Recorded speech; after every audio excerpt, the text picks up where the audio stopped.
100, 200, 300, 400, দেখি বাড়ছে 500, 600।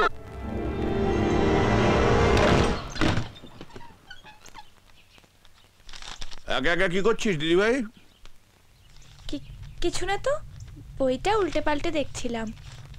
দিদি ভাই, কাল তো হঠাৎ তোর বাবা এখানে কেন এসেছিল রে? আসলে বাবা আমাকে ছেড়ে কোনোদিনও থাকেনি তো, তাই। হ্যাঁ, তুই কি কাউকে ভালোবাসিস? হঠাৎ এই কথাটা বললে কেন? এমনি বললাম। তুমি দাদুকে আমার কথাটা বললেই পারতে, দেখে তো মনে হলো আমার দলেরই লোক। বাবাকে আমি বুঝতে পারি, কিন্তু দাদুকে একদম বুঝতে পারি না। কেন? না বোঝার কি আছে? একদম রোমান্টিক নায়ক রাজেন্দ্র কুমার।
তুমি আমার ঘরে ঢুকে আমার নাতনি সর্বনাশ করছো। দাদু, দাদু, দাদু, তুমি ওকে কিছু করো না দাদু, তুমি ওকে কিছু করো না। আমার বন্ধুকে সামনে থেকে সরে যা পূজা। না, সরে যা পূজা। না।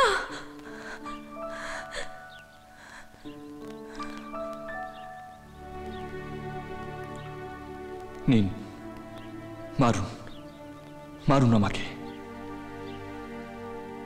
আপনি রাগের মাথায় গুলি চালিয়ে দিলে পূজার লাগতো, তাতে আমি হয়তো বেঁচে যেতাম, কিন্তু আমার ভালোবাসা মরে যেত।